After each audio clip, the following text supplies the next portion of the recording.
बिस्मिल्लाहिर्रहमानिर्रहीम। अस्सलाम वालेकुम व्यूवर्स। आज मैं आप लोगों के लिए बहुत ही मज़ेदार सी रेसिपी लेकर आई हूँ। लाहौरी मुर्ग छोले की रेसिपी लेकर आई हूँ, जिसे बनाना बेहद आसान है और बहुत ही लजीज बन के तैयार होते हैं ये। इसको आप नाश्तों में भी इंजॉय कर सकते हैं। जैसे कि अभी विंटर का सीज़न आ गया है तो इसको आप नाश्ते में बना के भी इंजॉय कर सकते हैं, पराठों के साथ, नान के साथ और कुलचों के साथ। तो इस वीडियो को लास्ट तक ज़रूर देखिएगा। अगर आप मेरे चैनल पर नए हैं तो मेरे चैनल को सब्सक्राइब करें, साथ साथ ऑल नोटिफिकेशन को क्लिक करें। इससे आने वाली मेरी हर नई वीडियो की नोटिफिकेशन आपको सबसे पहले मिलेगी। वीडियो अच्छी लगे तो लाइक एंड शेयर करना ना भूलें। तो चलिए ये रेसिपी स्टार्ट करते हैं। तो यहाँ पर एक मैंने पतीली ले ली है, इसमें ऐड कर देंगे हम 3/4 कप के बराबर ऑयल और उसको गर्म होने देंगे। तकरीबन आधा कप से थोड़ा सा ज़्यादा ऑयल है। अब इसके अंदर हम प्याज ऐड कर देंगे, 2 अदद मीडियम साइज़ की कटी हुई। इसको मैंने स्लाइसेस में बारीक काट लिया था। इसको हम फ्राई करेंगे, सिर्फ 1 मिनट तक ही फ्राई करना है। इसके बाद इसके अंदर हम ऐड कर देंगे 1 टेबलस्पून के बराबर लहसुन अदरक का पेस्ट। कुटी हुई लाल मिर्च ऐड करेंगे 1 टेबलस्पून। धनिया पाउडर ऐड करेंगे इसमें 1 टेबलस्पून। नमक ऐड करेंगे इसमें 1 टीस्पून। अब मसालों के साथ इसको हल्का सा भून लेंगे।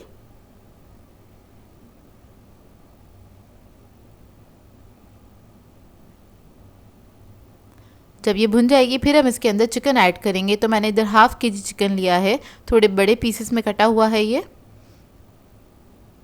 इसको भी भून लेंगे। इसका कलर चेंज होने तक आपने अच्छी तरीके से इसको भून लेना है। तकरीबन 1 से 1.5 मिनट लगेगा इसको भूनने में। इसके बाद इसके अंदर हम पानी ऐड कर देंगे, तकरीबन 1.5 कप के बराबर, या फिर इतना पानी ऐड कीजिएगा जिसमें आपका चिकन जो है वो अच्छे से गल जाए। तो तकरीबन 15-20 मिनट लगेंगे चिकन को गलने में। इसे कवर करके छोड़ देंगे पकने के लिए। इधर देखिए 15 मिनट हो चुके हैं और चिकन हमारा अच्छे से गल गया है। और इसको हमने अच्छी तरीके से भून लेना ताकि प्याज जो है वो अच्छी तरीके से घुल जाए। अब मैं क्या करूँगी, इसके अंदर से ऑयल निकाल लूँगी, जो एक्स्ट्रा ऑयल है, क्योंकि अगर हम इसके अंदर से स्टेज पे छोले ऐड करेंगे तो ऑयल जो है वो सारा गायब हो जाएगा, फिर हमें एक्स्ट्रा ऑयल डालना पड़ेगा। तो हमने ऑयल निकाल लिया है। उसके बाद हम इसके अंदर साबुत गर्म मसाला ऐड करेंगे। तो एक बादियान का फूल ऐड किया है, दालचीनी का 1 अदद पीस ऐड किया है, तकरीबन 2 इंच का है ये। हरी इलायची ऐड करेंगे 4 अदद। काली मिर्चें ऐड करेंगे 10 से 12 अदद। लौंगे ऐड कर देंगे इसके अंदर 4 से 5 अदद। तो साबुत गरम मसाला ऐड करने के बाद इसको हम भून लेंगे, चंद सेकंड के लिए भून लेंगे बस। उसके बाद हम इसके अंदर ऐड करेंगे दही, आधा कप के बराबर। और दही ऐड करने के बाद भी आपने भूनना है इसको अच्छी तरीके से।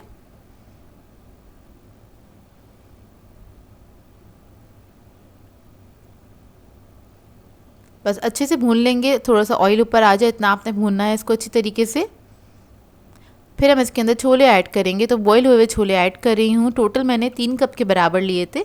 2 कप मैंने साबुत ही ऐड कर दिए हैं और 1 कप छोलों का मैंने पेस्ट बना लिया था, वो ऐड कर देंगे। इससे क्या होगा, इसकी ग्रेवी बहुत अच्छी बन के तैयार होती है, काफ़ी थिक छोले बन के तैयार होते हैं ये। तो इसको आपने मिक्स कर लेना है अच्छी तरीके से।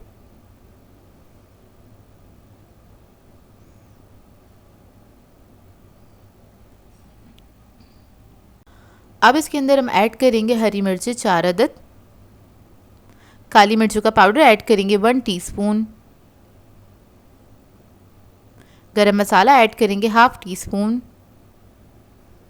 और मैं इसके अंदर ऐड करूँगी 1 अदद चिकन क्यूब ले लिया है मैंने, ये ऐड करूँगी। मार्केट में जो आपको छोले मिलते हैं वो भी यही सब चीज़ें ऐड कर रहे होते हैं। तो उसका टच देने के लिए, मार्केट वाला टच देने के लिए मैंने इसके अंदर चिकन क्यूब ऐड करा है। इसको मिक्स कर लेंगे अच्छी तरीके से और इसके बाद इसको 10 से 15 मिनट के लिए पकने के लिए छोड़ देंगे।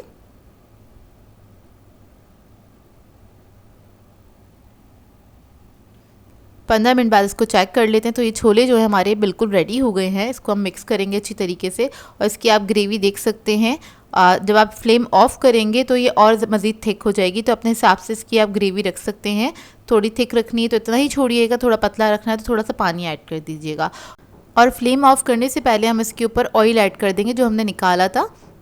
उसके बाद आप इसको सर्व कर सकते हैं। तो बहुत ही बेहतरीन छोले बनके तैयार होते हैं। ये मुर्ग छोला बनके तैयार होता है और इसको आप नान के साथ, कुलचों के साथ सर्व कर सकते हैं।